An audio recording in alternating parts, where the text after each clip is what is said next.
नमस्कार दोस्तों, मेरे YouTube चैनल में आप सभी का स्वागत है।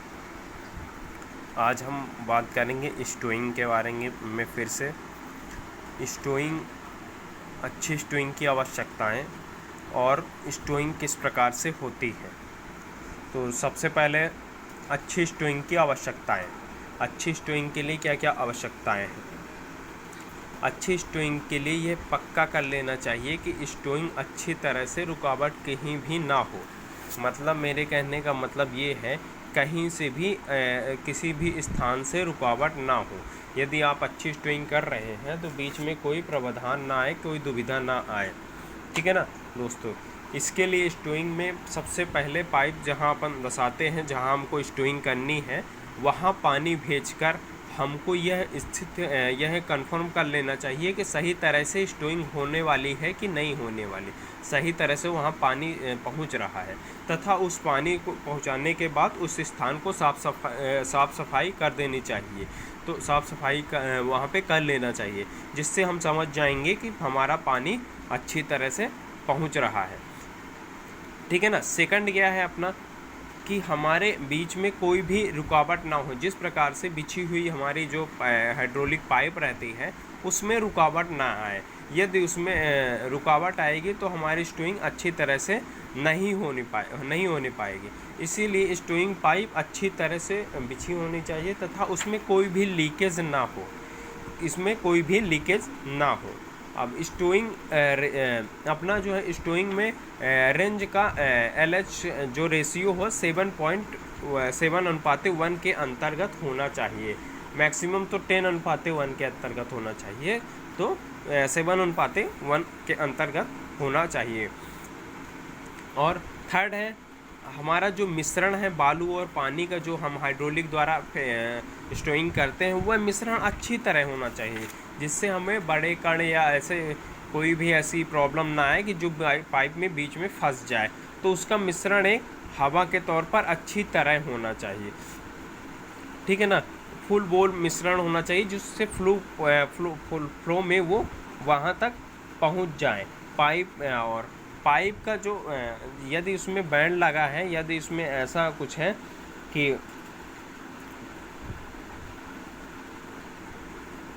कोई भी बैंड लगा है, तो पाइप के व्यास से वह बैंड 10 गुना बड़ा होना चाहिए। पाइप के व्यास से वह बैंड 10 गुना बड़ा होना चाहिए। यदि कोई भी तीखे बैंड बीच में लगे हुए हैं, तो पाइप के व्यास से उस बैंड के 10 गुना बड़ा होना चाहिए, 10 गुना अधिक होना चाहिए। ठीक है ना। जो मिश्रण हम बनाते हैं, उसको क्रिटिकल वेलोसिटी अधिक होनी चाहिए।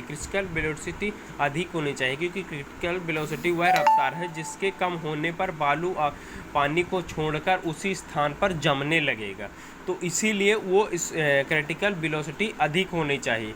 यह वेलोसिटी के व्यास बालू के कणों की साइज और उनकी स्पेसिफिक ग्रेविटी पर निर्भर करते हैं। यानी वहाँ के जो अपना स्टोइंग करने के लिए जो पदार्थ आया है, उसकी साइज तथा स्पेसिफिक ग्रेविटी पर निर्भर करते हैं।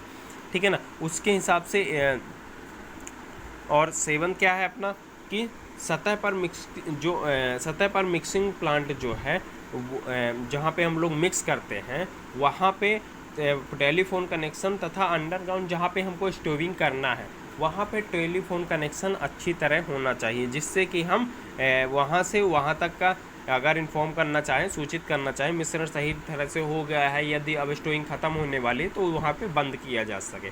ठीक है ना। तो जैसा कि हमने बताया कि वेलोसिटी के लिए अलग अलग व्यास है। यदि 100 mm की पाइप है, उसमें 2.4 मीटर प्रति सेकंड के हिसाब से उसकी वेलोसिटी होनी चाहिए। यदि 125 है, तो 2.7 के हिसाब से मीटर प्रति सेकंड के हिसाब से वेलोसिटी होनी चाहिए। वेलोसिटी मतलब वहाँ के भागने की क्षमता, जो वेलोसिटी प्रेशर है। ठीक है ना। अब 150 है तो 3.0 होना चाहिए, 3.0 मीटर प्रति सेकंड। यदि 250 है तो 3.8 मीटर प्रति सेकंड। यानी पाइप का व्यास यानी 250 mm है, तो 3.8 मीटर प्रति सेकंड होना चाहिए। अब अपन आते हैं स्टोइंग किस प्रकार से करते हैं। तो फर्स्टली मैं बता दूं कि स्टोइंग कैसे करते हैं। हम तो जान गए अंडरग्राउंड में करते, ओपन कास्ट में करते, तो किस प्रकार करते हैं। सबसे पहले मैं आपको बता दूं, नदी या सैंड प्लांट से स्टॉक में बालू ले आकर वहाँ माइंस में रखते हैं या उसके बंकर में डालते हैं। फिर बंकर में जो बालू डाला जाता है, सेकंड क्या है कि जो बंकर में बालू डाला जाता है उसमें छनित बालू डाला जाता है। जिस प्रकार के कुछ वाले, जैसे कि 3 कुछ छोटे वाले और कुछ बड़े वाले, उसमें बालू डाला जाता है, जिसमें बालू को पहले छनित किया जाता है, फिर पानी के साथ मिश्रित किया जाता है। प्रयास यह होता है कि मिश्रण भली बात हो। अच्छे प्लांट मिक्सिंग बालू में पानी और पानी की मात्रा कंट्रोल करने की व्यवस्था होती है, मतलब कि वहाँ पे जो यह व्यवस्था होती है। और थर्ड क्या है, पानी का मिश्रण पाइप द्वारा क्षेत्र से भेजा जाता है, यानी जो मिश्रण होता है पानी का क्षेत्र एक बंकर में रख लिया जाता है बालू, और जहाँ पानी सप्लाई होता है उसी स्थान से बालू हल्का हल्का नीचे आता है और मिश्रण पहले उस स्थान तक स्टोइंग जहाँ स्टोइंग करते हैं उस स्थान तक भेजा जाता है। जहाँ स्टोइंग करते हैं, जहाँ हमको स्टोइंग द्वारा किया जाता है, तो उसी स्थान पर पाइप द्वारा हाइड्रोलिक जिसको अपन हाइड्रोलिक टेक्निक, तो उसमें मिश्रण पानी और बालू पाइप द्वारा स्टोइंग क्षेत्र में पहुंच जाता है। स्टोइंग क्षेत्र में हम एक बैरिकेड लगा देते हैं, जिससे हमारा बालू स्टोइंग क्षेत्र से बाहर नहीं निकल पाता। बालू वहीं सतह पर जमने लगता है और पानी बाहर निकल जाता है और फिर उसके बाद कुछ बालू के कण जो मिनिमम साइज के रहते हैं, वो वहाँ से निकलकर पानी के साथ आगे निकल जाते हैं।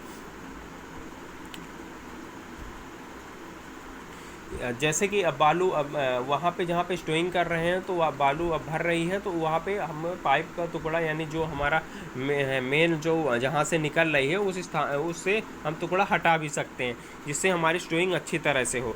ठीक है ना। अब बैरिकेड के बाद जो हमारा पानी के जो महीन कण, कुछ बालू के कण जो पानी में के संप में चले जाते हैं, पानी के संप में चले जाते हैं, समय समय पर उन्हें हटाया भी जाता है। उसके बाद फिर क्या है, किसी ऐसे स्थान पर पानी को एकत्रित किया जाता है और संप के स्थान पर ऐसे पानी को रिजर्वेशन किया जाता है। फिर उसके बाद वह पानी को पंप द्वारा ऊपर खींच लिया जाता है, फिर से वह मिश्रण करके स्टोइंग में भेज दिया जाता है। अब हमने बात की थी LH रेशियो। LH रेशियो क्या होता है? हाइड्रोलिक प्रोफाइल में LH रेशियो क्या होता है, मैं आपको बता दूं। किसी स्थान पे LH मतलब, H मतलब होता है हेड, ये आप देख रहे हैं डायग्राम, ये H मतलब हेड, ठीक है ना। L मतलब होता है लेंथ ऑफ स्टैंडर्ड पाइप, यानी पाइप की लेंथ का स्टैंडर्ड, ठीक है ना। LH रेशियो 7.1, यानी ये जो हमारा होता है 1 होता है, और ये जो होता है 7, ये होता है हमारा 7। ये जो पॉइंट होते हैं ये हमारे 7, ये हमारा LH जो होता है वो 7.1 से अधिक नहीं होना चाहिए, 7.1 से अधिक नहीं होना चाहिए। ये हम स्टोइंग पॉइंट में ऐसी स्थिति बनाते हैं, ऐसा जो वो बनाते हैं सर्वेक्टेंस, ऐसा हाइड्रोलिक प्रोफाइल बनाया जाता है, जिससे हम क्या करते हैं, यहाँ से यहाँ तक हमको जहाँ स्टोइंग पहुँचाना है, ये हमारा हाइड्रोलिक प्रोफाइल है। इसमें इसकी हमारी जो वो है, ये देखिए 10.1 से अधिक नहीं होनी चाहिए, 10.1 से अधिक नहीं होनी चाहिए, ठीक है ना। जिसको हम लेंथ ऑफ पाइप के लंबाई बोलते हैं, और H जो होता है हेड होता है, H जो होता है हेड होता है, ठीक है ना।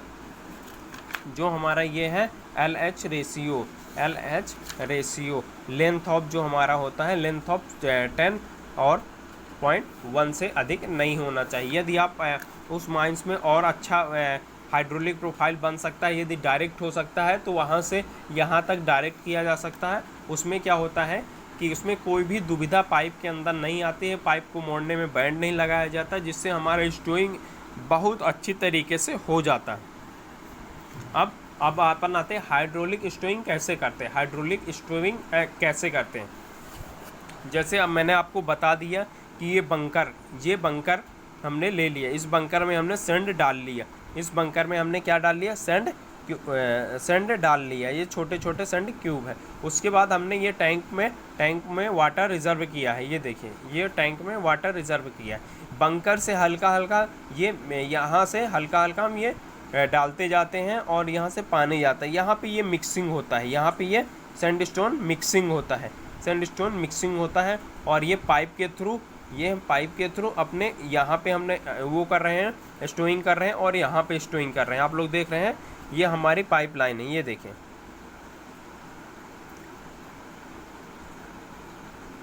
हम 2 जगह स्टोइंग कर रहे हैं, ये हमारी माइंस है। यदि अगर आप चाहते तो इसका और अधिक हाइड्रोलिक प्रोफाइल यदि बना सकते थे तो डायरेक्ट भी बना सकते थे, ठीक है ना, लेकिन हम गैलरी के थ्रू बना रहे हैं, ये गैलरी के थ्रू बना रहे हैं। तो हमारा ये यहाँ पे बंकर है और यहाँ पे वाटर टैंक है, रिज़र्व है, वाटर टैंक रिज़र्व है।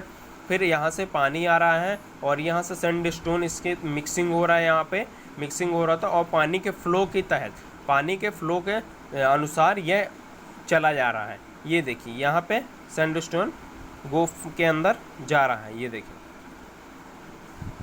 जा रहा।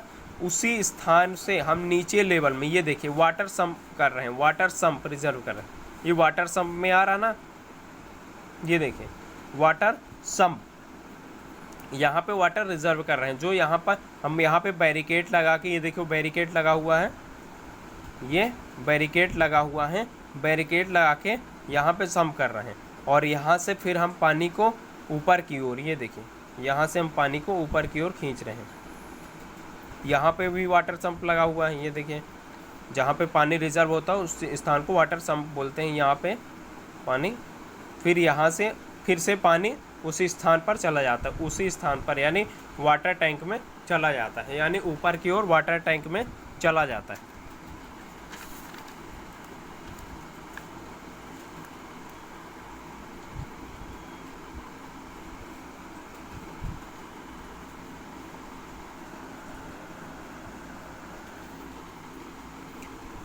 अब हैंड पैकिंग किसी ने पूछा था, हैंड पैकिंग क्या है, तो मैं आपको बता दूं। 3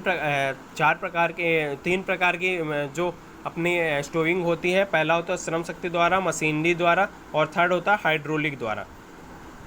अब इसमें कंप्रेस्ड एयर द्वारा जो होता है मशीनरी द्वारा ही बोल सकते हैं यहाँ पर, ठीक है ना। कंप्रेस्ड एयर द्वारा केवल कंप्रेस्ड एयर द्वारा मतलब पाइप के द्वारा जो कंप्रेस्ड एयर द्वारा भेजी जाती है वह कंप्रेस्ड एयर द्वारा कहलाते हैं। हाइड्रोलिक द्वारा जो पाइप के द्वारा ही भेजी जाती है लेकिन वह लिक्विड पानी के साथ भेजी जाती है। और मशीनरी द्वारा मतलब तेज रफ्तार बेल्ट कन्वेयर के द्वारा भेज सकते हैं, लेकिन बेल्ट कन्वेयर द्वारा उतना वहाँ पे पहुँच नहीं पाएगा और उतनी दूर तक फ्लो नहीं हो पाएगा हमारे।